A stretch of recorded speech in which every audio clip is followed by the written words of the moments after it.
Non, il est malien. Bonsoir, chers amis. Voilà, on continue la discussion sur le plateau. Eh bien, je suis heureuse de vous retrouver une nouvelle fois pour l'émission du mois de mai, avec des invités toujours qui, je l'espère en tout cas, vous apportent beaucoup et continuent à vous apporter beaucoup. Et aujourd'hui, ce mois-ci, nous sommes dans le mois du 19e convoi pour les réparations. Donc le combat pour les réparations se continue. Nous avons déjà eu à vous présenter des personnes qui œuvraient à cette cause, notamment au CNR, qui était à l'époque, je crois, dirigé par Madame Valentin, et aujourd'hui qui l'est par Madame Gabrielle Privat, qui va donc vous parler en tant que présidente du CNR, Comité national pour les réparations. Nous avons aussi donc avec elle au CNR Bella, sa fille. C'est Bella, oui, tout court, d'accord. Au milieu, nous avons donc Maître Claudette Duhamel, qui est vice-présidente du MIR, qui n'a jamais cessé d'œuvrer et de se battre pour cette cause-là, plus beaucoup d'autres. Et puis, nous avons Apa Mumia Makeba, qui est régulièrement présent à la Martinique à tous les convois. Il n'a jamais raté un seul convoi. Et il vient de Guyane. Il nous racontera un peu comment aussi ça se passe en Guyane, puisque le combat est un peu transfrontalier. Et nous voudrions que notre peuple comprenne que c'est un combat qui ne concerne pas seulement les afrodescendants, que tous les gens qui vivent à la Martinique, qui profitent des luttes de ceux qui sont la majorité de la population et qui se battent vraiment, qui se donnent pour cette cause-là, que tous ces gens-là se sentent impliqués et qu'ils prennent fait et cause pour la cause qui n'est pas une cause africaine ou une cause uniquement des afro-descendants, puisque tout ça qui gourmet bat tout le monde et tout le monde qui a profité de ça qui était ni, de ça qui ni et de ça qui a venu. Donc que le combat soit, que tout le monde se sente interpellé et concerné. Voilà. Donc avant de donner la parole à mes invités, je voulais dire que oui, il m'a été dit un peu que je recevais des Africains et j'étais un peu embarrassée par ce constat-là ou cette remarque-là parce que au fond, non, je ne reçois pas plus d'Africains que d'autres, mais quand il y a des personnes qui sont de passage à la Martinique et qui sont des sommités, qui font des recherches, qui ont des choses vraiment à nous donner, je profite de l'occasion pour les interroger et laisser une marque de leur passage, surtout de leurs travaux, de leurs réflexions. Quand je le fais pas parce qu'ils sont africains. Je le fais parce que ce sont des intellectuels et qui sont comme nous, qui ont des problématiques qui nous concernent, et qu'il est bon de varier le paysage audiovisuel parce que ce paysage-là nous présente le savoir, ceux qui transmettent le savoir comme étant monocolore et comme étant les propriétaires du savoir. Or, vous avez vu, quand vous me dites que vous appréciez beaucoup les émissions, etc., que ça vous apporte beaucoup, que vous apprenez beaucoup, eh bien, c'est aussi par eux. Donc, c'était pas des gens qui étaient là en imposture, c'était des gens qui avaient des choses à vous transmettre et qui vous les ont transmises. C'est pour cela que je dis que je reçois des intellectuels, pas des Africains, mais des intellectuels et des chercheurs et d'autres. Et à côté de ça, beaucoup de gens de chez nous qui ont des choses à partager avec nous, comme aujourd'hui, des gens qui œuvrent à essayer de faire que la société française, l'État français reconnaisse ses responsabilités dans le domaine de la traite négrière et la colonisation, etc. Donc c'est de cela que nous allons vous parler cet après-midi et vous souhaitez donc bonne écoute, de faire remonter vos remarques si vous en avez et de continuer à nous suivre. Nous remercions tout particulièrement Zouk TV qui est en difficulté en ce moment et qui nous permet tout de même de faire cette émission avec vous, donc de continuer quelque peu à vous enrichir malgré les difficultés. Donc nous remercions les techniciens, le directeur, M. Emmanuel Cranier, Mme Manuela Montlouis, M. François, et puis son nom m'échappe. Ça me reviendra, je lui dirai un petit merci en particulier plus tard. Alors, donc, ce soir, nous commençons. Je vais commencer par Claudette, maître Duhamel. Vous voulez donc vous présenter, je pense que vous êtes déjà assez connu, mais ça n'est jamais de trop de dire aux téléspectateurs qui vous êtes et ce que vous faites. Oui, alors ce que je voudrais dire tout d'abord, c'est que je suis vice-présidente du MIR. Je suis avocat à la retraite. D'accord. Désormais, je me consacre principalement à faire avancer les causes de la réparation, ce que je faisais en tant qu'avocat, mais je vais m'investir un petit peu plus au niveau international pour faire avancer cette cause-là, afin de réunir le maximum d'afro-descendants et qu'on puisse avoir une action efficace. Donc, je consacre toutes mes activités, toutes mes ressources à cette cause-là, en tant que vice-présidente. D'accord. Donc, on dira ce que sont les réparations tout à l'heure. Oui, absolument. Si vous voulez, d'accord. Alors, du MIR, APA. APA, oui. Donc, APA Mumia Makeba, donc du MIR Guyane. Donc, notre création, c'est à peu près comme la Martinique, sauf qu'on a commencé à faire les convois à partir de 2004. Donc, je suis aussi animateur d'une cellule qu'on peut appeler la cellule autoréparation, parce que nous ne sommes pas aussi avancés qu'en Martinique et bientôt, je crois, en Guadeloupe, sur la question, donc les questions juridiques. On n'a pas encore une équipe d'avocates, d'avocats militants. On a maître Lucie Lisée Doznac, mais il nous faut trouver des avocats aussi militants comme moi je les connais en Guadeloupe et en Martinique, pour pouvoir attaquer le volet judiciaire. Mais entre-temps, on travaille beaucoup sur l'aspect autoréparation. Bon, peut-être au fil de l'émission, je pourrais citer quelques exemples. Autoréparation. Voilà. Des travaux sur que les personnes se prennent elles-mêmes en charge. Voilà, se prennent en charge. Je peux citer comme par exemple l'établissement. Donc on sait que le premier calendrier de l'humanité est celle de la vallée du Nil. Donc qui a servi à d'autres modèles de civilisation. Et donc ce calendrier, on a vu qu'on pouvait aussi l'adapter aussi en Guyane. Donc la partie théorique. Après, au niveau de la langue, utiliser la langue panafricaine, donc le Kiswahili. Mais le Kiswahili bantou, ce qu'on appelle le Kingwana. Donc les frères et sœurs qui participent à nos travaux, ils maîtrisent ce calendrier. Ils savent par exemple dire la date en langue Kiswahili. Et nous investissons aussi donc dans les deux langues qui sont la langue que nous appelons la langue initiatique, donc le Médou-Nétcher.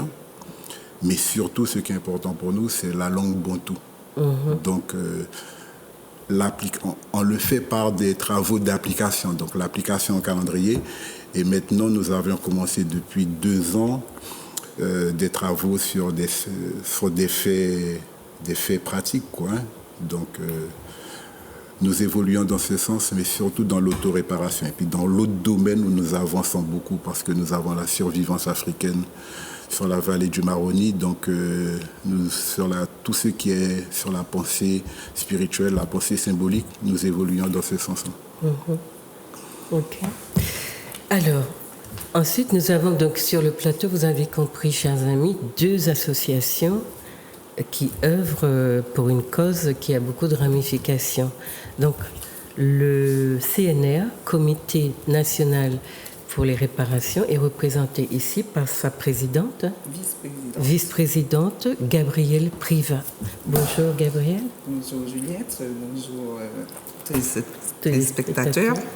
du monde entier. Oui, N'est-ce qui pas? nous regarde. Voilà.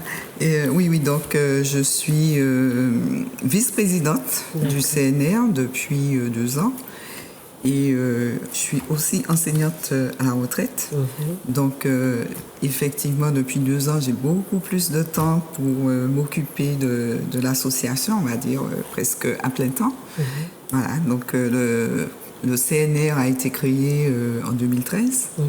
Donc, suite à une conférence qu'il y avait dans la CARICOM, à Saint-Vincent, en fait, une conférence de la CARICOM sur le thème des réparations, en fait, parce que la CARICOM a estimé qu'il fallait que ce soit un thème central dans leurs préoccupations et que les États de la Caraïbe puissent œuvrer dans ce sens-là.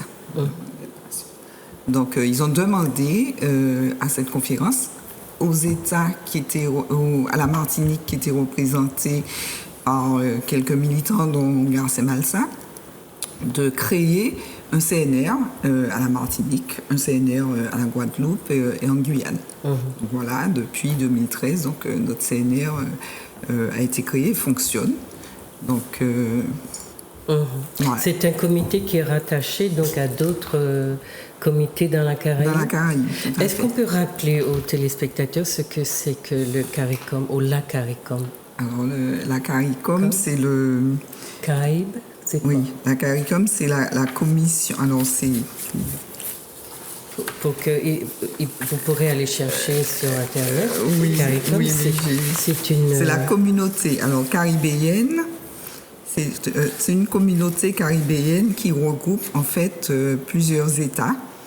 Donc c'est une organisation supranationale et qui regroupe les États anglophones de la Caraïbe, donc plus le Suriname qui est néerlandophone et Haïti.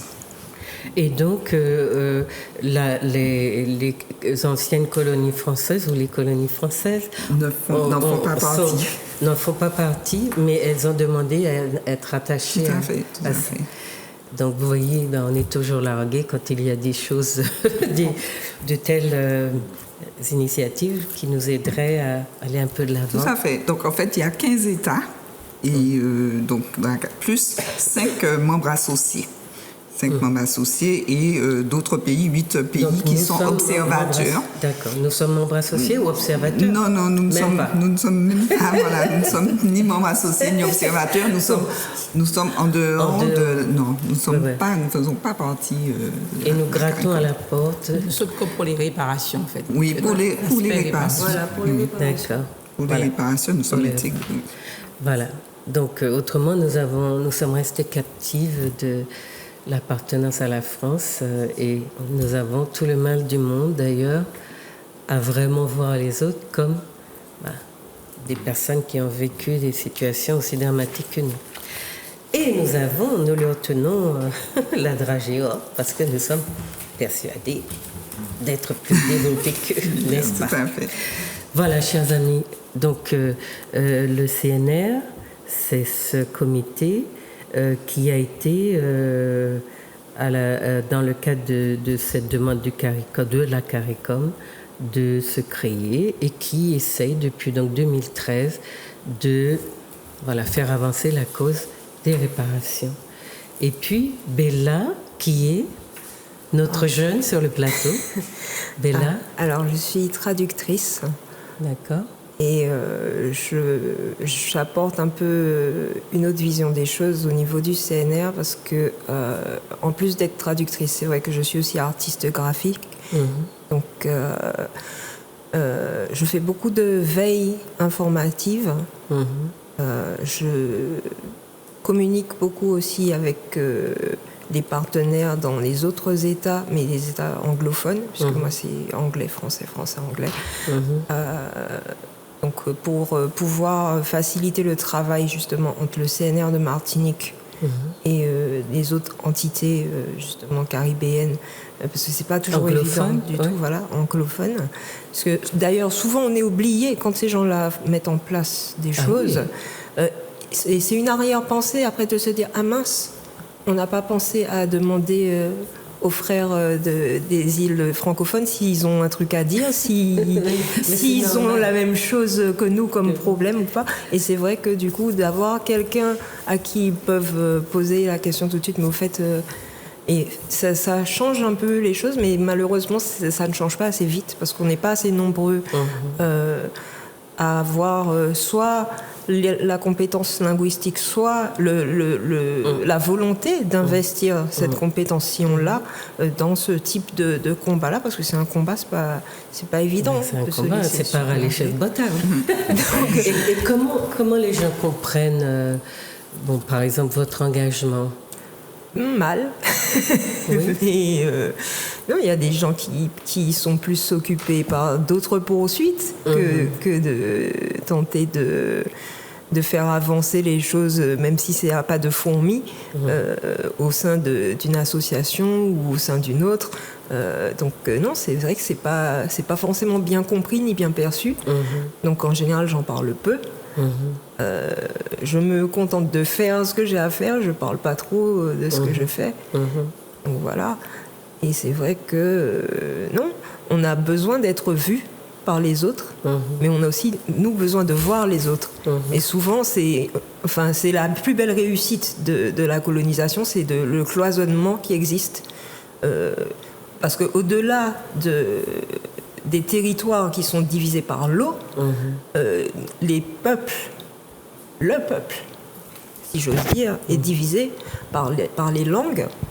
Et c'est un travail de sape. Et par des représentations, un imaginaire totalement squatté. C'est ça, parce qu'on nous dit beaucoup de choses négatives sur nos voisins. Et en fait, peu de personnes prennent la peine d'aller voir au-delà pour voir si c'est vrai, si c'est pas vrai. Et le plus souvent, c'est pas vrai. Et d'ailleurs, l'ironie du sort, nos voisins sont ceux-là qui se moquent de nous et qui nous trouvent vraiment ridicule d'être dans le statut dans lequel nous sommes. Non, mais ils ne comprennent pas. C'est-à-dire qu'il y en a même qui s'imaginent qu'on était déjà indépendants, quand on vient leur dire que non, ils tombent des nues. Ils ne comprennent pas ce qu'on est. Absolument. Ils disent, comment ça se fait? Comment ça, vous êtes encore commandé par la France? Ah bon? Voilà. Donc, non, mais on a résolu le problème en inventant un drapeau pour l'extérieur. Oui. Et pas un drapeau pour l'intérieur. On a cette histoire de drapeau. Et pas un drapeau pour l'intérieur. Parce qu'à l'intérieur, il y en a déjà un qui satisfait ceux qu'il doit satisfaire. C'est ça? C'est ça. Mais malheureusement, même celui-là, son existence est déjà plus ou moins ignorée à l'international. Plutôt plus que moins, d'ailleurs. Ce qui avait d'ailleurs donné lieu au lancement de pétitions avant qu'il y ait le dépôt de plainte. Parce que il y a des serpents qui envahissent la place un peu partout. Donc, je ne parlais pas du serpent. Oui, mais justement, le serpent déjà occultait celui qui avait déjà. Au niveau de l'international. Mais donc là, maintenant, on va avoir 2 batailles sur les bras. Oui, depuis 2009, il s'est démultiplié, celui-là. C'est peut-être le réchauffement climatique, c'est la prolifération des serpents. Voilà. Pas des serpents, des BBR. Des BBR aussi. Bon, alors, donc, qu'est-ce qu'il faudrait, Maître Duhamel? On va d'abord parler un petit peu du colloque, puisque vous y étiez. Quel était son objectif par rapport à tous les intervenants? Vous avez eu toute une journée de réflexion au Tom Théâtre, à l'Aquamission, le samedi dernier. Oui, alors c'était un colloque sur le thème central du convoi, exigence de justice. La justice, une exigence. Pourquoi? Parce qu'il est apparu que le combat qu'on mène déjà au niveau du MIR est un combat pour la justice absolue, c'est-à-dire la réparation de crimes contre l'humanité que furent la traite et l'esclavage. Et dans le monde, de plus en plus, cette exigence de justice devient de plus en plus forte. Je veux parler, par exemple, tout à l'heure, on a parlé du CNR. Le CNR est né de quoi? De la prise de conscience des différents États, de ce qu'ils étaient indépendants. Ils se moquent de nous, c'est vrai, nous ne sommes pas indépendants. Ils étaient indépendants et ils se rendaient compte qu'ils étaient freinés dans leurs actions. C'est-à-dire qu'ils n'étaient pas, ce que Dominique Bondutuca dirait, décréolisés. C'est-à-dire que chaque fois qu'ils essayaient d'avancer dans le développement, ils étaient freinés par si vous voulez, l'adoption qu'ils avaient faite du paradigme de l'autre. De ses lois, de ses freins, etc. Et ils se sont rendus compte qu'en fait, qu'il fallait, avant d'être indépendant tout simplement, qu'il fallait être souverain. Et pour être souverain, il fallait être réparé. Et ils se sont tournés vers leurs anciens colonisateurs, à savoir l'Angleterre, pour leur demander réparation. Donc ça veut dire quoi? Ça veut dire que nous, qui ne sommes pas indépendants, c'est vrai, nous avions déjà vu le problème avant eux. Et on avait dit que la souveraineté était consubstantielle à la réparation. Qu'on ne pouvait pas devenir indépendant et puis reprendre le même code que l'autre, reprendre la même manière de faire, etc. Donc il fallait décréoliser, qu'il fallait effectivement atteindre la souveraineté et la réparation. Donc on avait déjà vu le problème, on avait déjà lié les deux, et les pays de la CARICOM, qui était une association d'États, effectivement, qui avait pour but, surtout l'économique, de développer, un petit peu comme l'Europe, de développer le commerce entre eux et de faire en sorte de se développer en ayant un espace de libre-échange. Donc, ils se sont rendus compte de ça et ils ont mis, bien longtemps après nous, parce que nous militons pour la réparation depuis les années 85, ils l'ont mis au centre de leurs préoccupations. Et je pense que ça a été un succès pour nous parce qu'ils nous ont intégrés dans leur CNR. Ils nous ont demandé de faire un CNR. Pourquoi? Eh bien, justement parce que pour eux, la réparation, c'est central, c'est fondamental. Un peuple ne pourra pas se développer, vivre sa souveraineté sans réparation.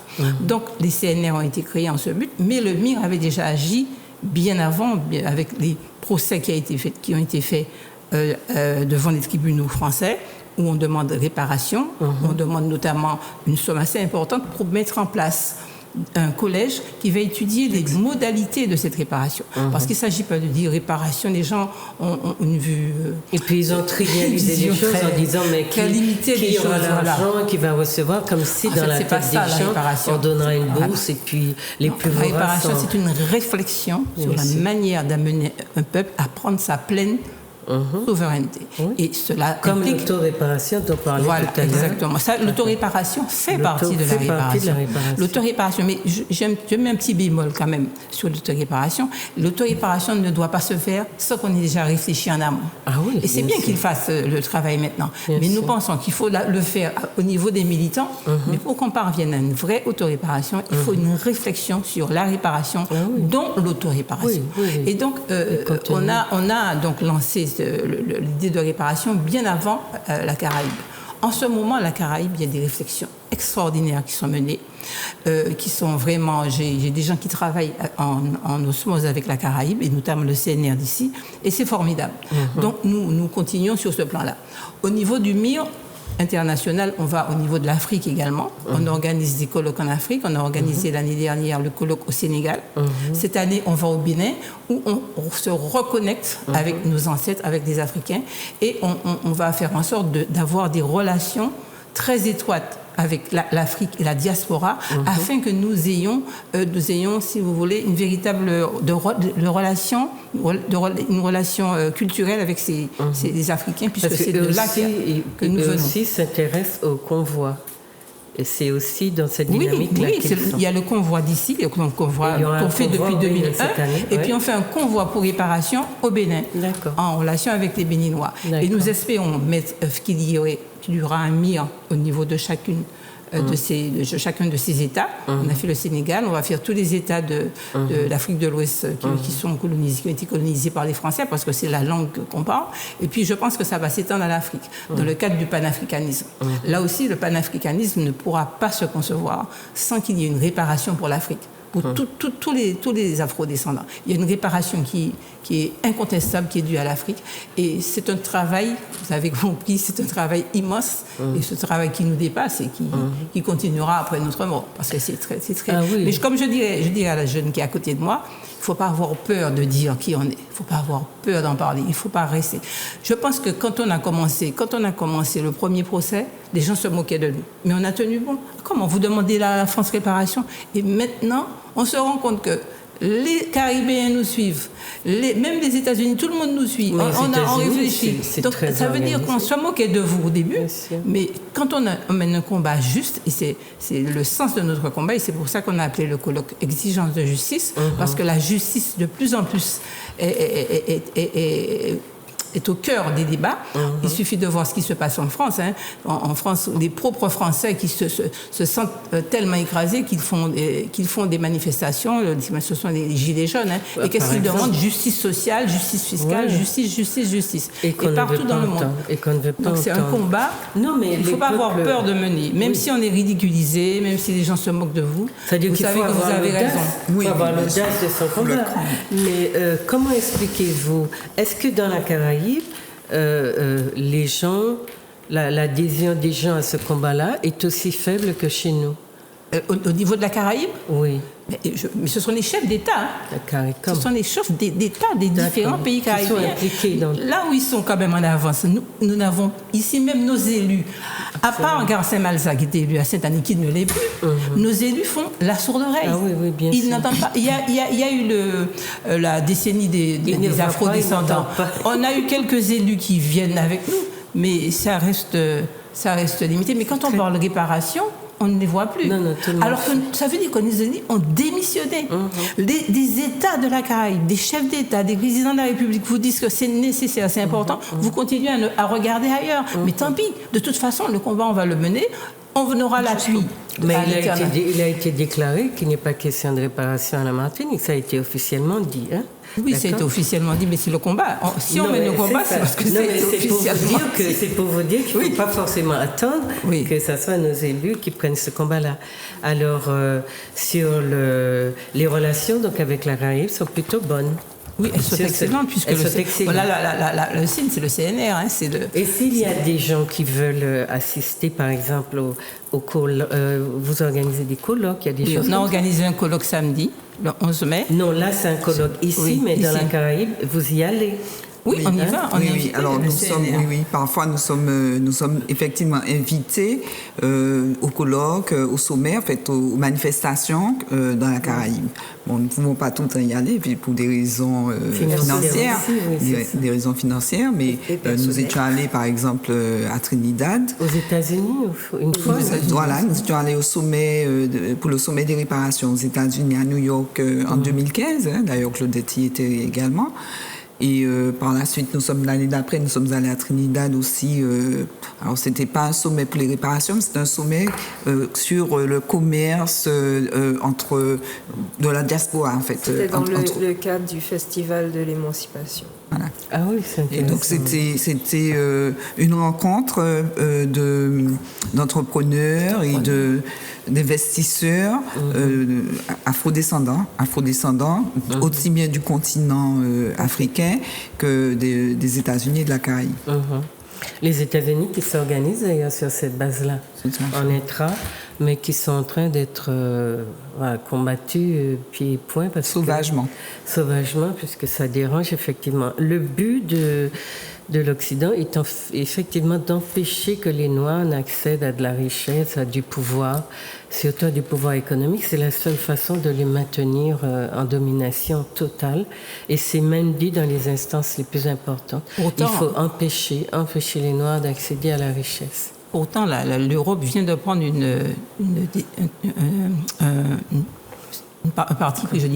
une position très intéressante, exigeant que les nations qui ont commis l'esclavage restituent et réparent. C'est peut-être du blabla.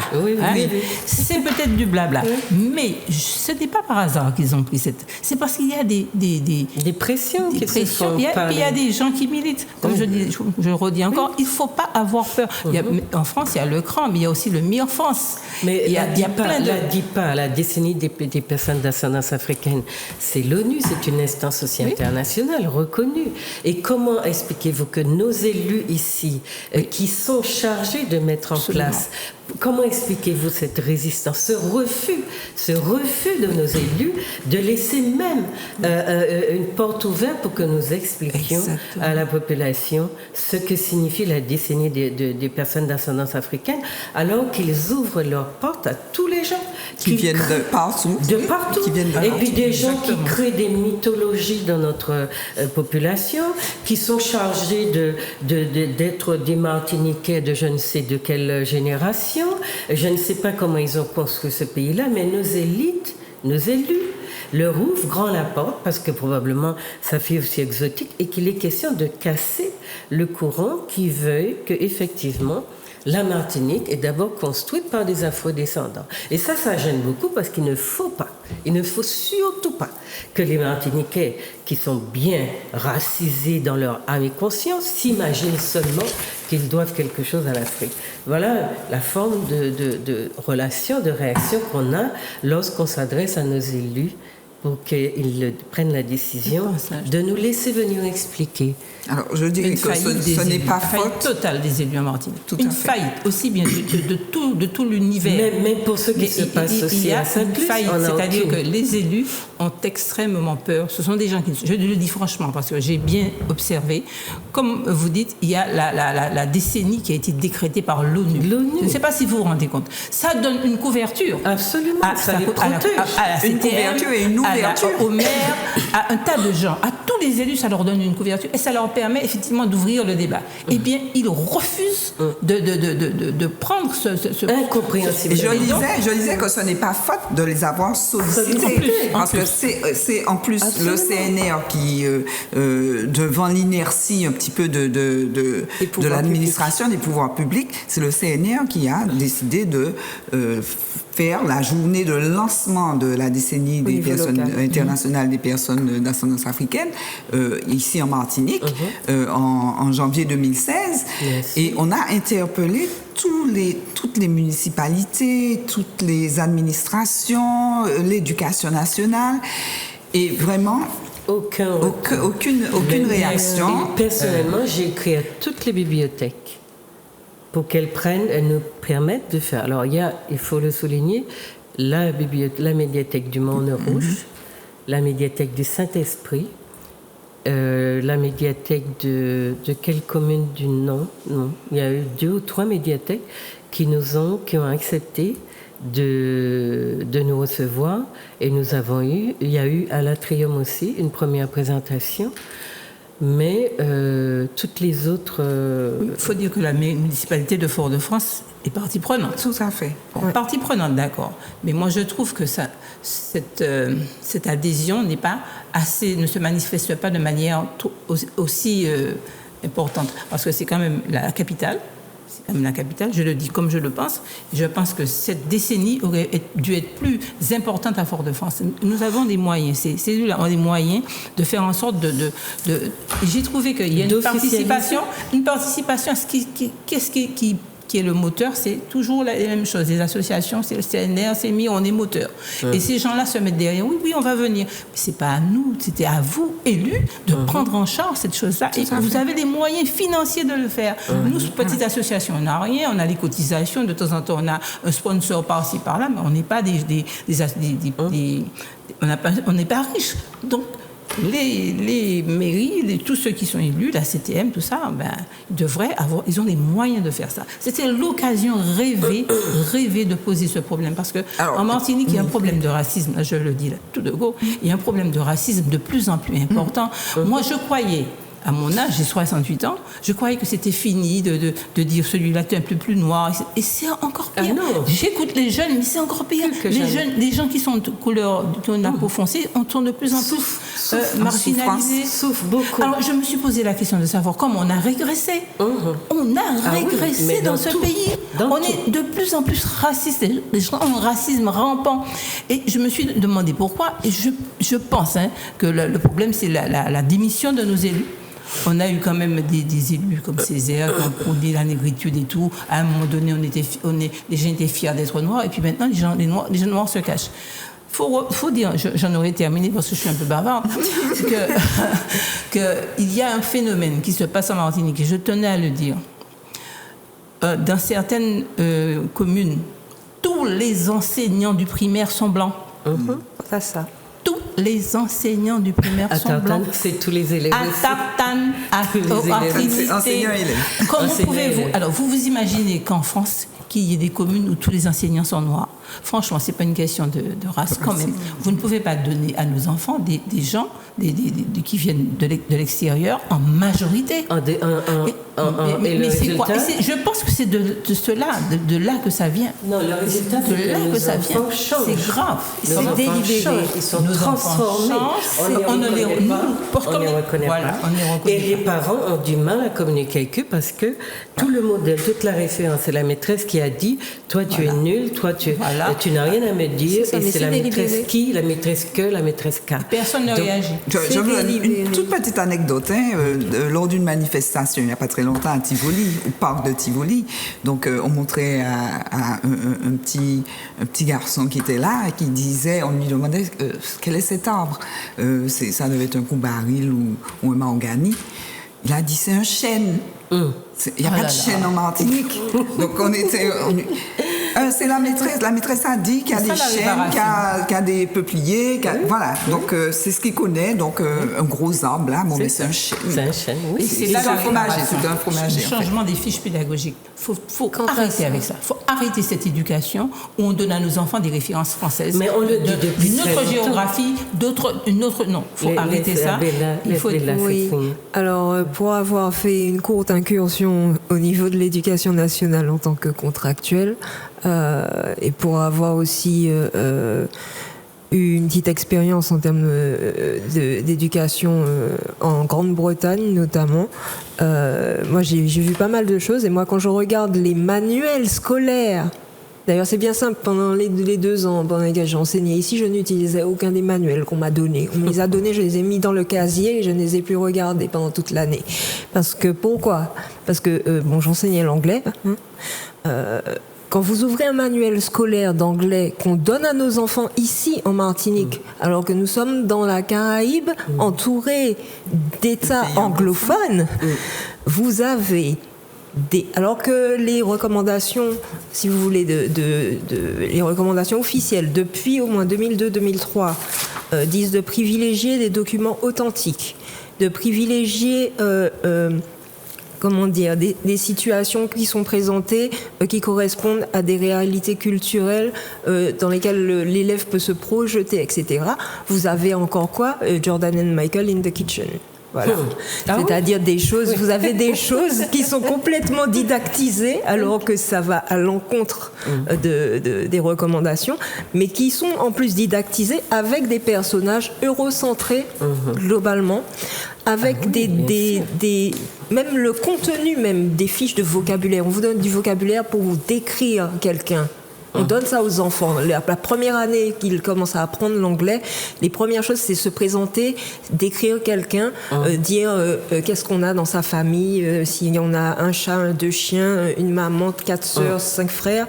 De dire, ma sœur a des cheveux comme ci ou comme ça. Prenez les fiches de vocabulaire ou les livres, vous allez regarder, c'est straight hair, blonde hair, pigtails. Vous n'avez aucun terme de vocabulaire qui corresponde aux cheveux négroïdes, au physique négroïde, etc. Vous n'avez rien. Et il n'y a aucune excuse à ça, parce que justement, les nègres anglophones, il y en a plein autour de nous. Donc c'est pas pour dire que ça n'existe pas et que ce serait pas authentique de faire des supports d'apprentissage qui correspondent à ça pour nos enfants. C'est faux. Ça existe.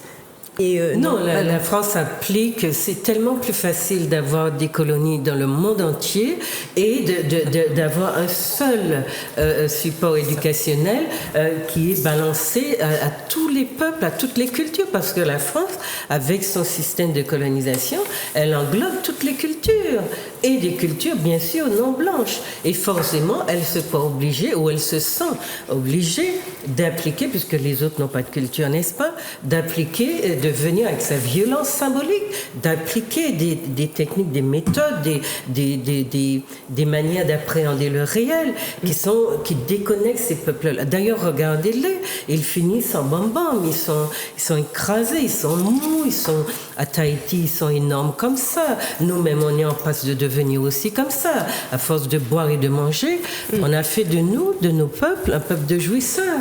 Un peuple de jouisseurs. Nos peuples, alors, se sont peu concernés par réparation, par convoi, etc., mais sont au courant de tous les zouks, de toutes les bouffailles, Mercury, de tous les mercuries, de tout ce qui est amusement, où il faut s'exposer, se montrer, jouir, exprimer sa richesse aussi en termes de maillot de bain et de je ne sais quoi. Et quand vous regardez la société s'effondrer autour de vous, vous vous demandez comment il se fait que notre peuple se sente si peu responsable de son pays, si peu responsable. Il se passe des choses gravissimes à la Martinique. La Martinique nous échappe totalement. Et on a l'impression que le peuple, il n'en a que faire. Alors, est-ce que c'est parce qu'il est aveugle ou est-ce que c'est parce qu'il s'en fout? Et qu'on lui a dit, en bas la terre, pas ni plaisir, c'est à sous la terre qui ni plaisir. Donc, vivez, faites la bombe, faites la bringue, mangez, empiffrez-vous, goinfrez-vous, mais surtout, ne vous occupez pas de la politique, laissez la politique à ceux qui la font, et ceux qui la font, ils vous montrent bien que vous n'êtes pas dans ça, que vous ne comptez pas, que vous n'êtes pas important, que les décisions se prennent au plus haut niveau et que vous n'êtes pas consulté, que vous êtes en train de devenir éventuellement une réserve de votants, comme je l'ai déjà dit ailleurs, et les décisions ne vous concernent pas. Quand les gens sont élus, ils ne s'occupent plus de vous. Ils sont entre eux, entre lobbies, entre hommes politiques, et c'est là que les décisions se prennent sans vous. Alors, on n'empêche personne de jouir de la vie. Bien sûr, la vie est courte, nous dit-on, n'est-ce pas?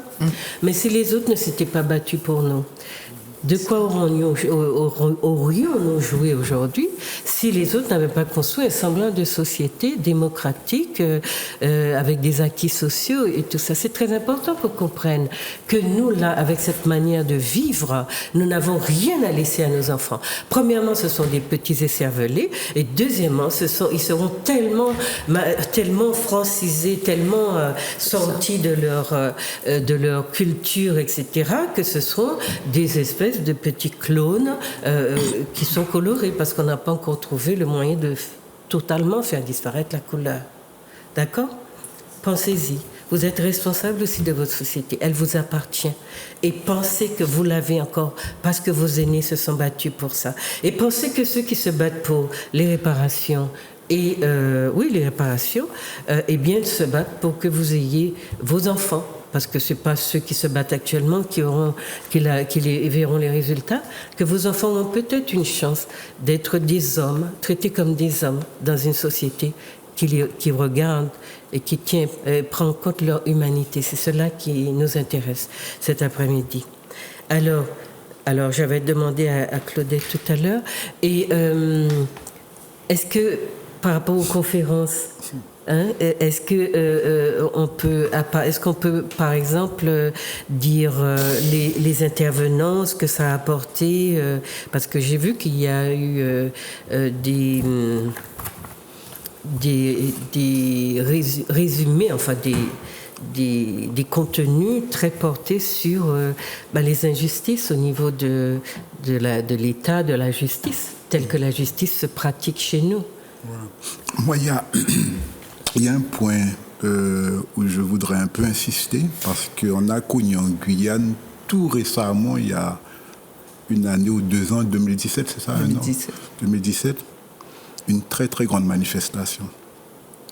Et c'était l'occasion à ne pas rater, afin de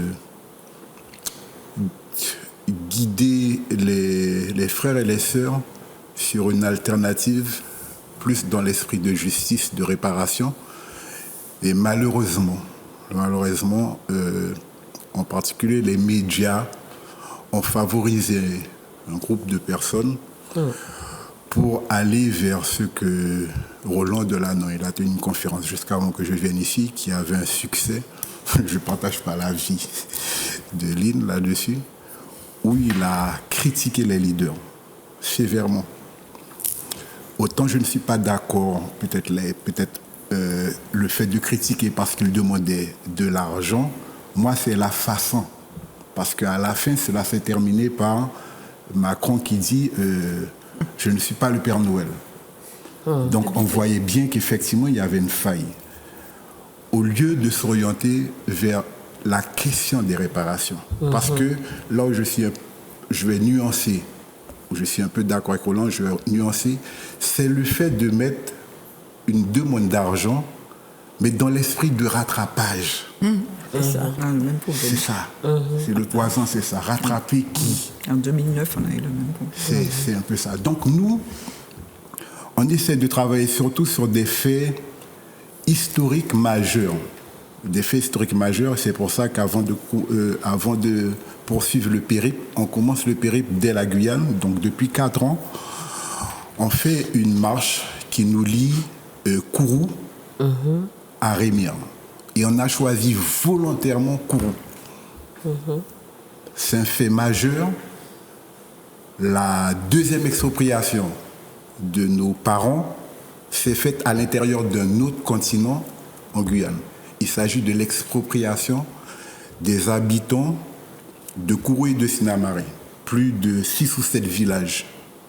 Il y a même, par exemple, l'un des plus grands villages s'appelle Malmanouri, où il y avait tout. Il y avait des dispensaires, des écoles, des cimetières, des choses comme ça. Les gens étaient expropriés. Mais je ne parle pas de l'expropriation des vivants. Il y a l'expropriation des morts. Ce qu'en langage français on appelle de la profanation. Il y a eu de la profanation du cimetière de Malmanouri. Donc le lieu, c'est à Kourou. La date aussi. Alors cette date-là, Claudette doit s'en souvenir, c'est la 2e déportation à Fond de Calbato. Dans la nuit du 23 au 24 avril 1997, 4 de nos frères ont été déportés, menottés. Donc nous avons choisi cette date-là. À Fond de Cal. Ouais. Donc le 23 au 24, nous faisons cette marche qui nous lie à cette statue, donc le premier lieu où les Africains déportés sont arrivés, c'est à Armire ou Rémire, c'est le même mot, anciennement, qui signifie la même chose, où on a réussi, c'est la plus grande réussite du mouvement international pour les réparations, grâce aussi avec la contribution d'Émir Martinique, en particulier Garcin Malsa, à arracher cette statue, la statue de Maron de la Liberté, qui a été donc financée par les fonds de la région, l'ex-région de Guyane. Donc, juste pour expliquer que le débat que nous avons aujourd'hui, c'est un débat qui se situe entre une maladie qui est de notre responsabilité, c'est l'aliénation, c'est notre responsabilité. Les racistes, s'ils ne veulent pas changer, on ne peut pas les faire changer, mais par contre, nous, il y a ce qui est de notre capacité, c'est celle-là. Et la solution des réparations, il faut qu'on puisse l'introduire dans tous les domaines de l'activité publique, éducative, tout ça. Et en particulier, moi je prends l'exemple où on a raté le coche non-Guyane. Nous on a raté ce coche-là. C'est cette revendication de demander à la France. Et puis ils ont réussi à balayer la plus grande centrale syndicale, l'UTG. Parce que l'UTG qui est sur la question, le mot d'ordre de l'UTG, c'est l'indépendance. Donc l'UTG ne peut pas reculer là-dessus. Donc sur la question évolution statutaire. Donc ces mouvements dits sans frères, 500 frères, anthropo-violence, tout ça, leur objectif était clair, c'était d'écarter l'UTG. Bon, maintenant il y a des choses qui se disent. Bon, mais là, je donne aussi mon avis personnel. Il n'y a pas d'alternative dans ces organisations. Il faudrait donc les 500 frères, c'était une organisation spontanée, un collectif? Moi, je peux dire, puisque j'anime la radio ETG, même si la radio s'est éteinte, je peux donner la chronologie. Le mouvement dit 500 frères, 100 frères, avait commencé plusieurs manifestations qui n'ont jamais réussi à avoir de l'ampleur. Il a fallu que l'UTG, par le biais du syndicat de l'éclairage, décide d'organiser donc une grève avec un blocage de la base spatiale.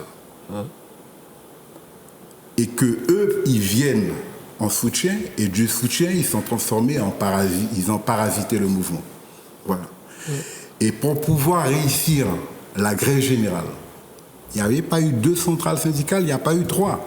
La seule centrale, c'est-à-dire sans la centrale UTG, il n'y a pas le mouvement de mars-avril 2017.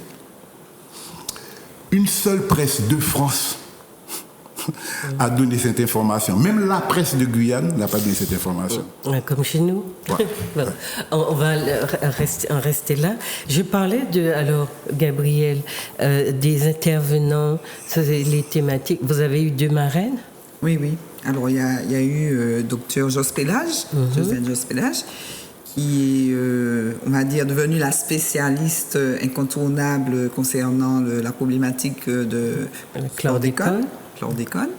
Et puis également Anicia Berton, donc, qui est une militante extrêmement active et aussi accrocheuse, et qui est en ce moment même en soins à Paris pour effectivement on va dire une longue maladie, et qui serait effectivement aussi liée à ces problématiques de pollution ou à chlordécone. Donc la communication faite par Madame Jos Pélage, Dr Jos Pélage, était vraiment bien reliée à ce problème de justice. Puisque il nous a été dit que l'État français ne tenait absolument pas compte des travaux scientifiques, qui avaient été menés, et dont les résultats, en fait, étaient tout à fait recevables, en tout cas pour régler ce problème. Et en fait, nous nous apercevons que on nous met des limites de résidus dans les aliments. En fait, on nous demande d'accepter tous les jours une petite dose, que c'est pas grave, que on peut consommer des aliments empoisonnés, et que de toutes les manières nous sommes des afrodescendants, donc on peut continuer à nous empoisonner. En fait, c'était un petit peu cette logique qu'elle dénonçait, et qui plus est, il y a quand même matière. Moi, je pense qu'il y a matière à porter plainte. On en a parlé donc avec Claudette Duhamel, à porter plainte contre l'État, contre ces empoisonneurs, contre les gens qui ont donné des dérogations. Ça, c'est les avocats, effectivement, en ont parlé donc, dans les communications après, parce que Mme Jos Pélage a été la première, effectivement, à faire la conférence et à porter sa contribution. Et par la suite, effectivement, Maître Duhamel, je l'appelle toujours maître, parce que comme on ne peut pas mettre un terme au maître. Et donc, par la suite, effectivement, le débat quand même a porté sur ces questions-là. Et moi, je pense que c'est toujours un crime contre l'humanité. C'est un génocide. C'est-à-dire savoir que les aliments sont empoisonnés et nous demandent des viandes, etc. Il n'y a qu'en Martinique qu'on puisse accepter quelque chose comme ça, qu'on puisse voir quelque chose comme ça. Les gens ne sont pas informés. Le pire, c'est que les gens sont informés parce que quand même, depuis le temps qu'on en parle, depuis le temps qu'il y a plusieurs associations, mais il faut voir. C'est ça dont on parlait tout à l'heure. Les gens n'en ont rien à faire. Parce que moi, je ne comprends pas comment on vous dit que même vos enfants, ça agit sur le QI, ça agit sur... Il y a des cancers, il y a l'obésité. Il y a une baisse du niveau d'intelligence. Oui, tout à fait. Ça a une action très importante au niveau des neurones. Et que les jeunes puissent continuer à aller danser, à s'amuser. Bon, moi, j'aime m'amuser aussi, mais je ne comprends pas. Non, c'est ce qu'on appelle l'impuissance apprise. Les gens ont le sentiment qu'ils ne peuvent pas agir sur ces phénomènes-là.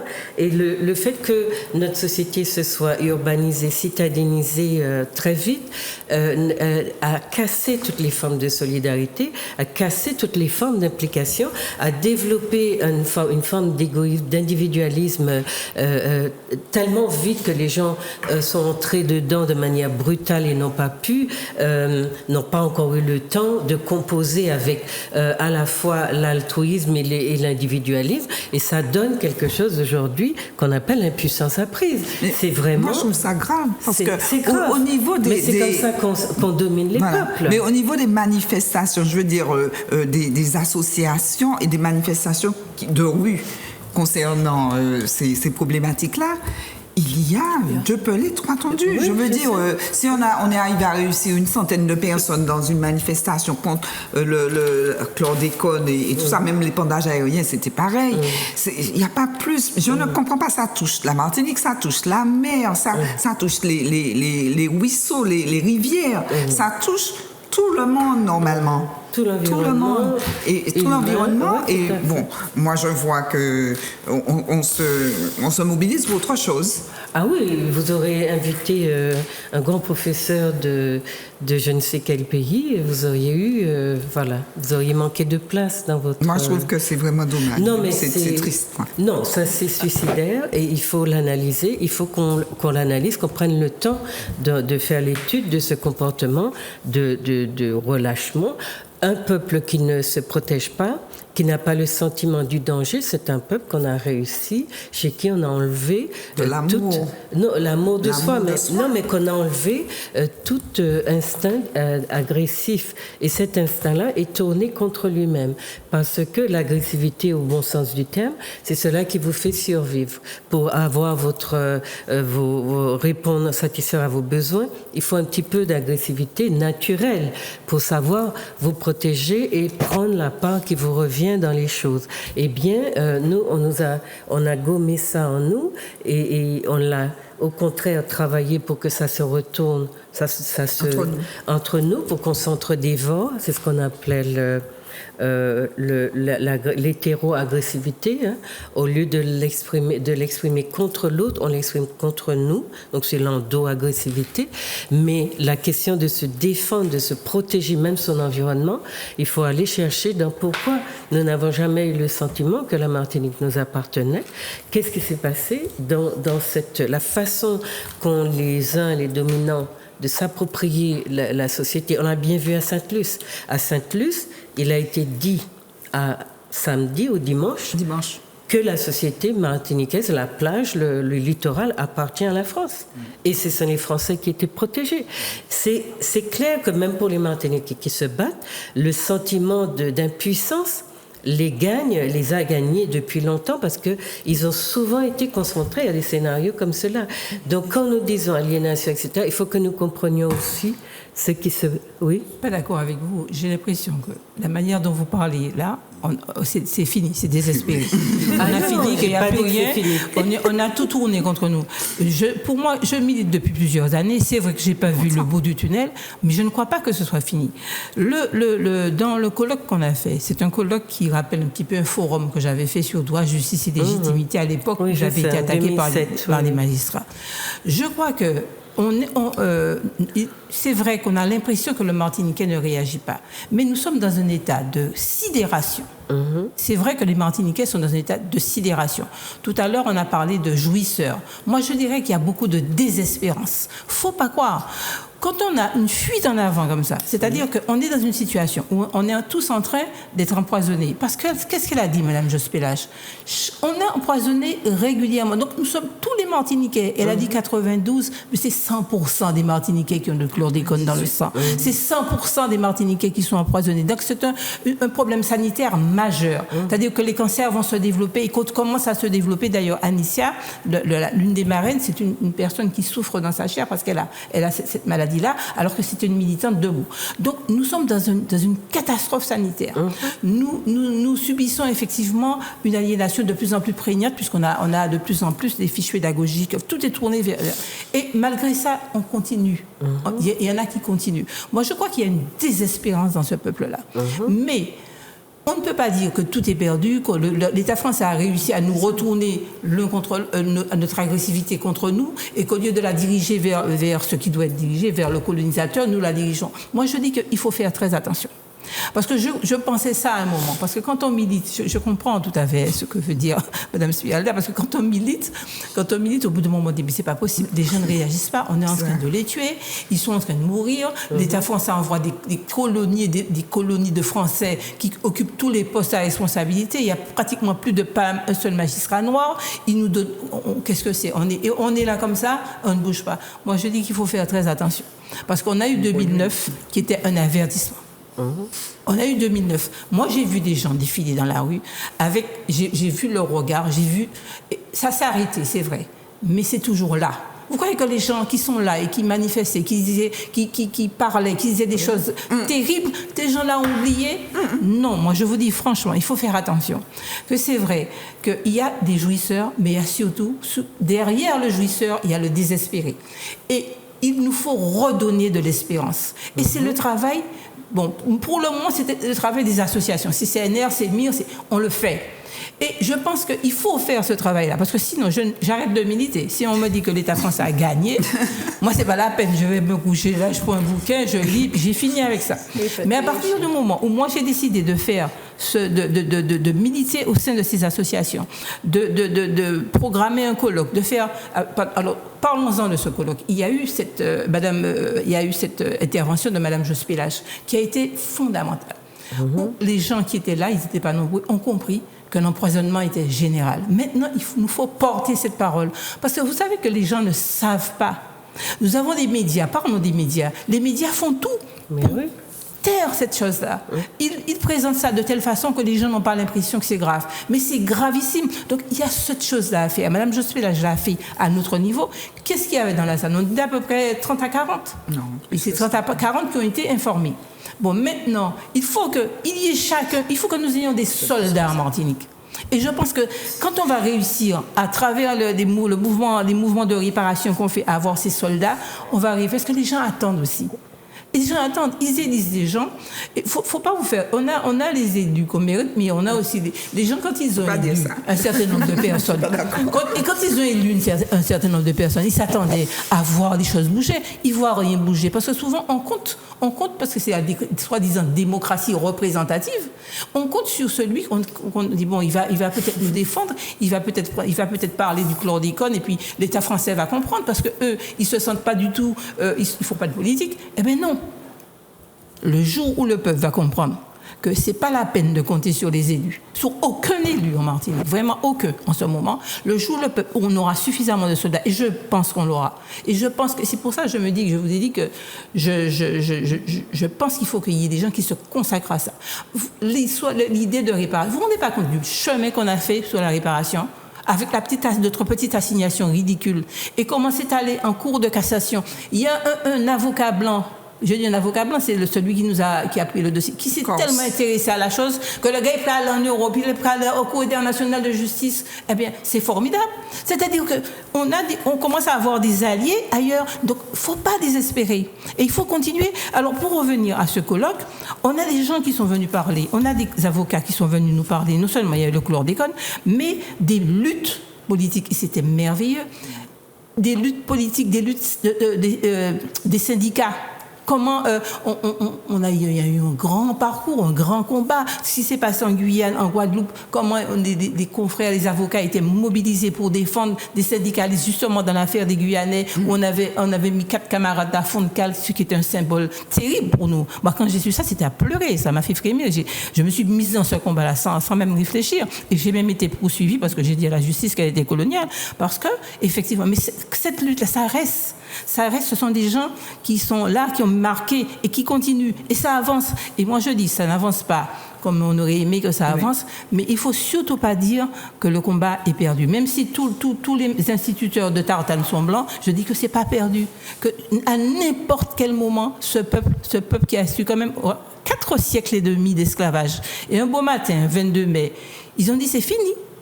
Et ça va se passer comme ça. Méfiez-vous. Je pense que la désespérance que nous voyons au travers le côté jouissif et tout ça, c'est pas... Moi, je ne suis pas psychologue. Je ne peux pas juger, dire bon...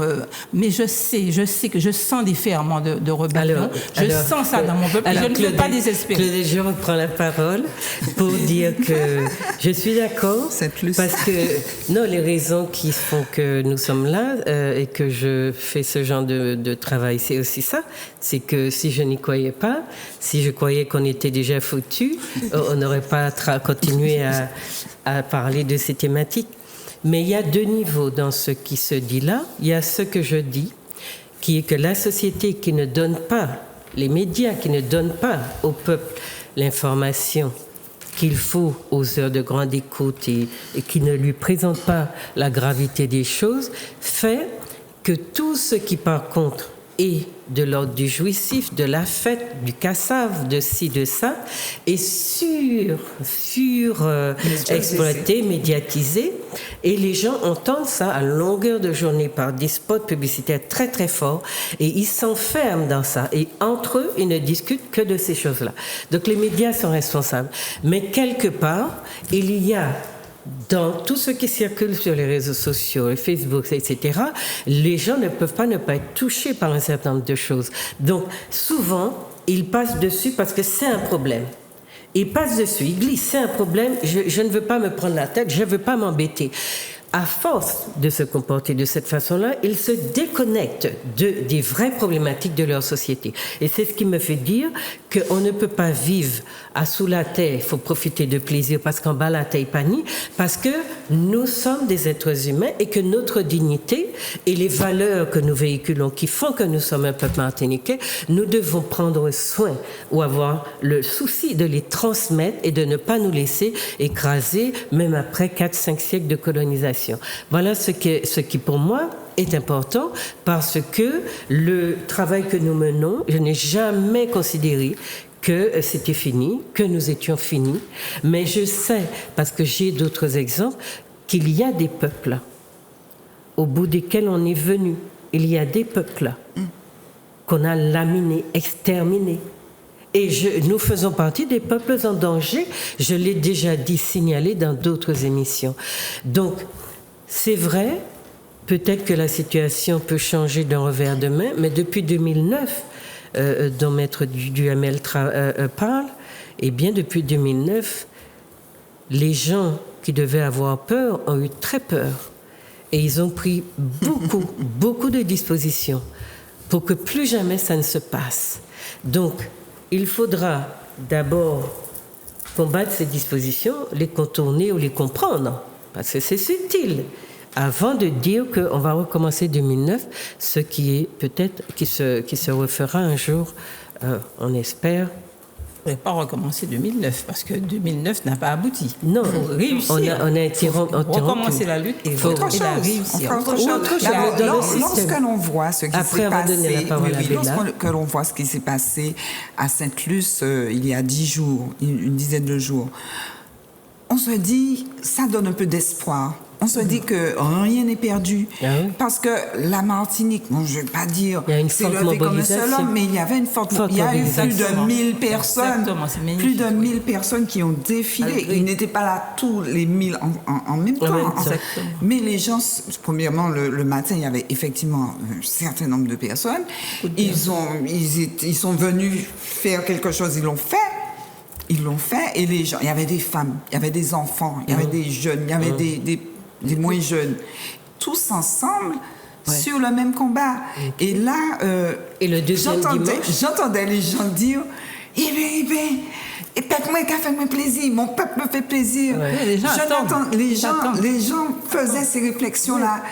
Joyeux, ils disaient, mais je ne m'attendais pas à ça, je ne pensais pas que les gens que j'allais voir ça un jour. Les gens disaient ça. Et il y a même un Rasta que j'ai entendu dire, le Rasta avec le reste de la population, au même endroit, dans le même combat, mais c'est extraordinaire. Les gens étaient... Bon. Et le deuxième dimanche alors, le deuxième dimanche... il y a eu moins de monde. Alors, il y a moins de monde parce que c'était pas le même enjeu.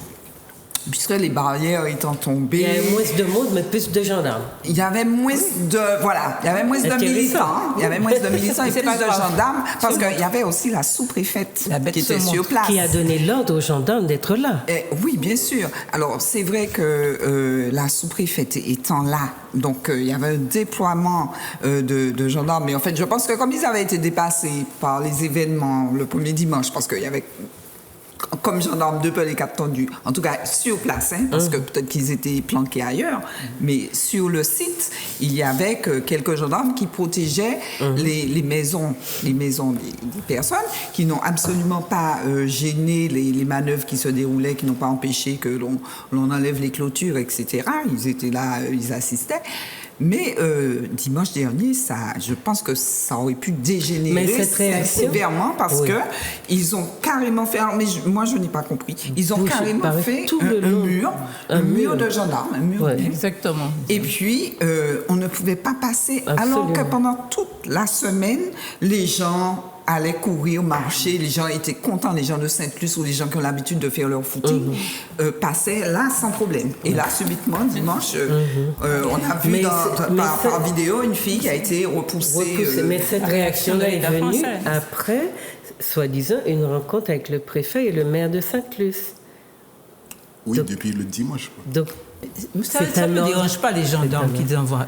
Plus ils envoient des gendarmes sur un site comme ça, plus je me dis, nous sommes forts, nous avons déplacé tant de gendarmes, c'est comme les gilets jaunes. Les mecs, on leur envoie des tonnes et des tonnes de... Ils manifestent tous les samedis. C'est ça, il y a la légitimité du peuple là. Non, mais ça leur donne aussi une occupation. Exactement, tout à fait. Oui.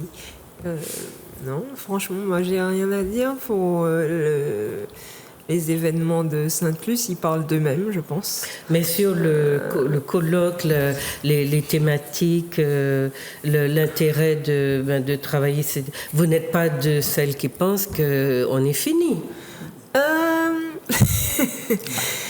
C'est-à-dire que je pense que, franchement, pour remonter du tunnel dans lequel on s'est laissé jeter, ça va être dur. Ça va être très dur, très difficile. Mais non, je ne serais pas là si je pensais qu'il n'y avait pas moyen de s'accrocher aux parois et d'arriver un jour à retourner à l'air libre. Mais là, non, c'est vrai qu'on est plutôt vers le fond quand même, même si effectivement, non, on n'est pas fini. On sera fini quand on aura fini de respirer. Pour l'instant, on respire encore. Même s'il y a beaucoup d'entités, de personnes qui s'emploient à nous empêcher de respirer justement et à nous empêcher de voir plus haut et de voir plus loin que le bout de notre nez, non, on n'est pas fini. Fini. On n'est pas fini parce qu'il y a encore des gens qui pensent. Il y a encore des gens qui voient. Il y a encore des gens qui bougent aussi, parce que souvent, on ne se rend pas compte à quel point on est dans la merde en Martinique. C'est quand on n'est pas encore sorti d'ici pour voir ailleurs comment ça se passe. Ça ne veut pas dire qu'ailleurs soit parfait. C'est que quand on a tout le temps vécu ici, qu'on est né ici, qu'on a grandi ici, on a l'impression que ça se passe comme ça, parce que c'est comme ça que ça doit se passer. Mais attends, excuse-moi. Ouais. Quand il y a eu tous ces événements autour de Sainte-Luce et d'autres lieux, on n'a jamais eu un seul reportage de Martinique la Première ou des télés. Il y a eu quelque chose de rapporté là-dessus? Oui, je pense que oui, parce que les médias... C'est rapporté de manière toujours... Il y a un caméraman de Martinique Première, moi j'ai vu... Il y a eu quelque chose dessus, d'accord. En fait, en ce moment, les médias sociaux, parfois on confond, on pense que c'est Martinique Première, mais c'est sur les médias sociaux. Moi je dis que les médias étaient sur place, donc... Il y avait des médias, d'accord.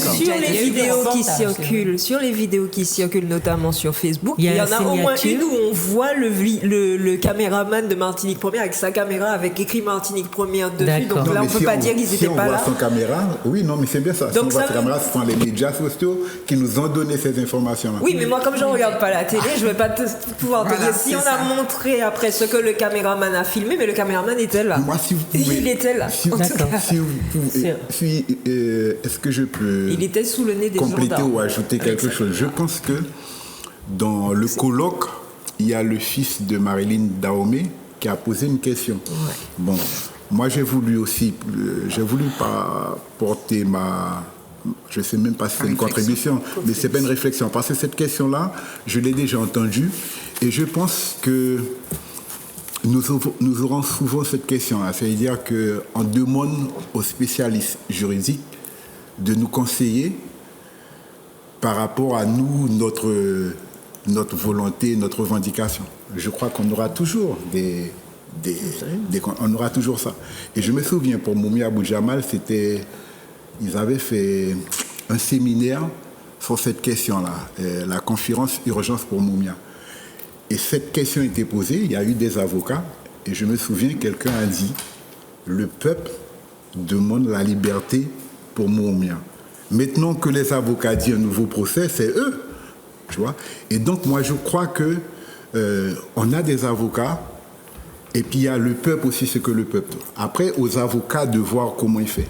Donc, de réfléchir comment on va tomber, il faut qu'on fasse. Je voudrais préciser ce que tu dis très vrai, parce qu'après l'intervention de Mme Jospélage, je disais que quand j'avais déposé la première plainte contre cette histoire de chlordécone, j'avais indiqué que je voulais que c'était un crime contre l'humanité. Ça m'apparaissait tellement évident, mais on n'est pas allé jusqu'au bout, parce que j'ai des mandats qui m'ont dit, bon, on va pas jusque-là. Mais maintenant que la dame scientifiquement a prouvé que l'empoisonnement du peuple était fait, il n'y a aucune raison, il faut faire une action, une démarche au plan international devant une cour de justice, mettre la France devant ses responsabilités pour crime contre l'humanité. Il y a un génocide qui est en train de se faire. Et on ne peut rien faire pour que les élus sur place s'intéressent à cette cause-là. Mais les élus connaissent tout. Vous croyez que je connais plus que je connais tous ces gens-là? Les textes leur parviennent bien avant moi. Alors, ils connaissent tout, ils connaissent tout le problème. Ils ont affaire à des... Attendez, je vois que la lumière verte s'est déjà allumée. J'aurais voulu qu'on essaye d'expliquer aux téléspectateurs la différence qu'il y a entre vos deux associations et comment on y adhère, etc., etc. CNR, MIR. Alors, je commence par le MIR. Le MIR a été créé dans les années 2000. On a commencé notre première marche en 2001, mais on l'a formalisé peut-être en 2004, c'est-à-dire on a déposé des statuts, Mouvement international pour les réparations, aux environs de 2004 seulement. Le MIR s'est inscrit dans un vaste mouvement de réparation qui avait commencé en France. Et aussi, on allait dans des conférences avec N'Cobra à l'époque, aux États-Unis. On a dit qu'il était important de faire un MIR. On avait d'abord fait le CIPN, la Martinique et la Guadeloupe, en 1985 déjà. Qui existe encore, hein? Oui, avait fait ce qui s'appelle le CIPN. C'était une association qui devait regrouper les deux îles. Alors, la présidence tantôt en Martinique, et tantôt, l'année d'après, en Guadeloupe. Comme cette association-là n'a pas bien fonctionné, vous savez, des associations où on ne savait plus comment... C'était Maître Rode, Maître Montville, Gare, Saint-Malsa, tout ça. Bon, ça a commencé bien quand même. On a fait des petites manifestations. On a préféré faire des associations dans chaque pays. Donc, il y a eu le MIR Martinique, il y a eu ensuite MIR Guadeloupe et il y a MIR Guyane. Et il y a MIR France également. Et on a fait un MIR au Sénégal. On vient d'avoir un MIR au Sénégal et on espère plus tard avoir un MIR au Bénin. La vocation du MIR, c'est effectivement d'abord les manifestations culturelles, les manifestations, le convoi, les interventions auprès des politiques et tout, mais c'est aussi les actions judiciaires. C'est-à-dire qu'on attaque, dès qu'on voit qu'il y a une attaque à la dignité humaine, à la dignité du Martiniquais, on attaque. Mais aussi, on attaque, bien sûr, on assigne l'État pour la réparation. D'accord. On va dans le grand L'objet central, ce sont les réparations, enfin la revendication. C'est les réparations, la lutte contre toute forme de racisme. Vous savez, un objet assez large et de discrimination. Ça c'est le MIR, le Mouvement international pour les réparations. Par la suite, le CNR a été créé, comme l'a dit tout à l'heure la vice-présidente, a été créé dans le cadre de la CARICOM. Parce que c'est un outil fondamental, et je pense qu'elle va le rappeler, un outil fondamental qui nous permet de travailler avec nos amis de les États caribéens. Gabriel? Oui, alors le but du CNR, en fait, le CNR et le MIR, bon, c'est vrai que souvent les gens nous demandent, mais quelle est la différence entre ce sont effectivement deux associations pour les réparations, mais qui ont quand même leur particularité. Les objets sont différents. C'est-à-dire que le but du CNR, lorsqu'ils nous ont demandé de le créer, c'était dans le but de documenter les effets du génocide européen des habitants autochtones de la région, de la traite négrière, de la mise en esclavage des Africains et de la colonisation du pays. Et donc, il y a tout un travail qui doit se faire justement au niveau des discriminations, de lutte contre les discriminations, contre le racisme. C'est pour ça d'ailleurs que lorsque la DIPA, la décennie a été décrétée, on s'est retrouvé exactement, c'est-à-dire le contenu de la résolution de l'ONU tombait et sous le sens parce que c'était effectivement exactement les mêmes... Vous aviez déjà prévu. C'est exactement ce qu'on avait dans notre objet. Voilà. Alors ici, le CNR en Martinique, alors nous... Effectivement, nous travaillons de concert avec le MIR, et main dans la main d'ailleurs, c'est le même président. Moi, je suis la vice-présidente du CNR et Claudette, la vice-présidente du MIR. Et nous faisons beaucoup on va dire, on va sensibiliser la population sur un petit peu tout ce qu'il y a. Par exemple, les enfants. Alors, très récemment, il y a une semaine, nous avons fait le convoi Timoun. C'est-à-dire que le MIR fait le convoi.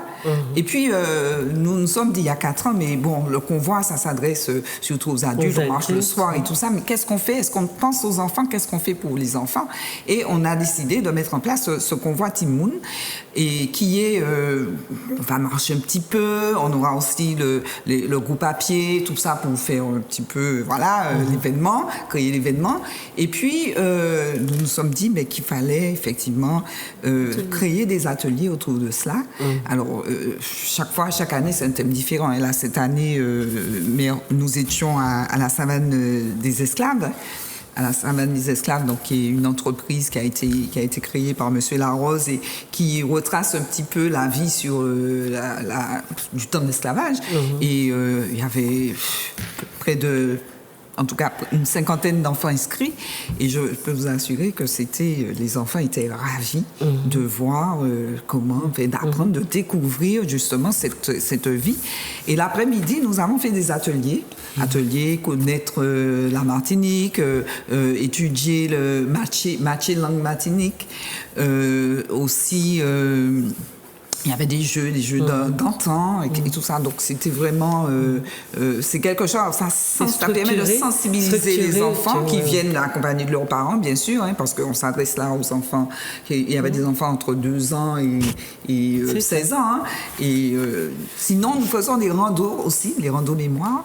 Et les randos mémoire permettent justement de découvrir l'histoire de la Martinique d'une autre manière. Et, donc, ce sont des thèmes que nous mettons en place comme ça. Donc, il faut effectivement aller sur CNR Martinique. Une façon de s'approprier, en fait, l'espace. De se réapproprier l'histoire. L'espace, beaucoup de Martiniquais ne se sentent pas propriétaires de leur pays. Les gens ne connaissent pas l'histoire. Non, ils la connaissent. Qui est-ce qui la leur apprend? Alors, est-ce que vous avez des projets avec les autres communautés qui habitent dans ces espaces-là?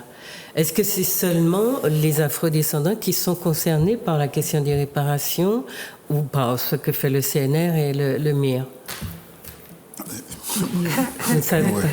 Qu'est-ce que vous appelez d'autres communautés? D'autres communautés, il y a des indodescendants, il y a des... J'ai vu que... Pour nous, ce sont des afrodescendants. Les indodescendants sont des afrodescendants. Vous savez, il y a un monsieur qui va expliquer. Très bien. Je voudrais dire que, de manière officielle, il faut qu'on fasse ces choses de manière officielle. Il y a très concrètement à La Réunion un monsieur d'origine indienne qui a écrit un ouvrage qu'il a intitulé Langagisme, crime contre l'humanité, et qui a demandé justement que la lutte entre les composantes afro et indo, enfin même si tout le monde est afro en réalité, soit réunie pour mener ce combat-là. Et moi, j'ai dit dans une conférence il n'y a pas longtemps aux indodescendants, afro-indodescendants, que ce combat-là est à nous, à notre peuple, qui sommes le socle principal de cette société. Et donc, que tout le monde doit se sentir concerné au lieu de se retirer dans ses petites son esprit communautariste. Et en laissant la société, les autres se débrouiller dans la société, prendre les coups et venir profiter des bienfaits qui seront gagnés pour la société dans son ensemble. Donc c'était ça la question. Alors, mais il faut terminer parce que le moi, je ne fais aucune différence indien, pas indien. Moi, j'ai du sang indien. J'ai ma grand-mère qui était bien indienne. Je ne vois pas pourquoi je veux dire, nous sommes tous des afro-descendants en Martinique. Nous descendons, nous avons nos racines africaines. Et même si, effectivement, les Indiens sont arrivés, effectivement, après l'abolition de l'esclavage, ils se sont fondus. Je disais, il y a un monsieur qui était très sage, je suppose que c'est un monsieur que j'ai rencontré, c'était un agriculteur. Et on parlait des Amérindiens, ce qu'ils appellent Amérindiens. Et je disais, mais les Amérindiens en Martinique, on les a génocidés. Il me dit, non, on ne les a pas génocidés, ils vivent en nous. Parce que les Amérindiens, ce qu'on appelle, ils se sont mélangés aux Africains. D'ailleurs, quand il y avait des Africains qui marronnaient, c'est eux qui recueillaient ces gens-là. Et ces gens-là ils sont en nous, ils vivent en nous. Et les Indiens d'Inde vivent aussi en nous. Ma grand-mère, qui était peut-être une tamoule de je ne sais pas quoi, de Pondichéry, elle vit en moi. Et moi, je considère que tout ça, c'est des peuples écrasés, des peuples dominés, qui ont été effectivement, qui ont subi des discriminations. Et c'est en ce nom-là que nous agissons. D'ailleurs, dans l'objet du MIR, il y a la lutte contre toute forme de discrimination. Oui, il faut dire donc à nos élus qui sont en train d'organiser des enclaves autour de l'indianité, de faire venir un tas de responsables de ci, de ça, qu'il faut qu'ils travaillent à la cohésion de notre société et qu'ils rappellent à tout le monde, à tous ceux qui décident qui veulent faire chambre à part, que la société n'a qu'une grande pièce, c'est une seule grande pièce dans laquelle doivent se trouver tous ces enfants. Voilà le message que nous voulions délivrer. L'heure et demie qui nous était impartie est arrivée, toujours trop vite. Voilà. Donc, dites un petit mot rapidement, parce que c'est l'heure. Un petit mot chacune. Le terme afro-descendant me gêne un peu, parce que je vais vous dire quelque chose. J'ai des petites nièces, des arrière-petites nièces, qui sont très très blanches, parce que leur papa s'est marié avec une blanche. Et les enfants sont plus blancs que blancs. Et pour moi, ce sont des afro-descendants. Ils vont me dire qu'ils sont blancs, ils vont peut-être épouser des blancs. Ils vont faire des petits blonds. Ces petits blonds-là seront des afro-descendants. Ça veut dire qu'on est tous frères et sœurs. Nous avons un ancêtre commun, nous sommes tous frères et sœurs. Celui qui se sent afro-descendant, qui sent qu'il a été victime de discrimination, il peut être très très blanc, il peut être très très noir, il peut être indien, il peut être ce qu'il veut, mais il est victime de discrimination. C'est comme ça que je vois les choses. D'accord. Bella ? Moi, je dis juste surveillez bien ce qu'on apprend à vos enfants à l'école, parce que tout n'est pas à prendre à bras le corps. Il y a des choses à apprendre avec des pincettes. Donc, voilà. D'accord. Gabrielle ? Alors oui, moi je dis qu'effectivement nous sommes tous afrodescendants et que nous devons effectivement développer de l'amour entre nous. Voilà. Entre les différentes communautés. De la solidarité, mais ça passe par l'amour, forcément, l'amour de l'autre. Et un sentiment d'interresponsabilité. On ne peut pas laisser une partie travailler, tout faire, et puis profiter. C'est un peu... voilà. Ça procède de la jouissance, l'esprit de jouissance dont je parlais. Non, moi je vais finir avec la citation de Marcus Garvey. L'unité, Umoja, l'unité est notre but. Voilà. Et la victoire, notre destinée. Notre destinée. Voilà. Eh bien, puisse Marcus Garvey être entendu. Merci, chers téléspectateurs, de nous avoir suivis jusqu'au bout. Et puis, nous espérons que vous en avez appris un petit peu sur le MIR, le CNR, et que vous allez vous intéresser à ces associations pour venir grossir leurs rangs, parce qu'on n'est jamais de trop dans ce travail de militant. Merci, bonne soirée et à bientôt.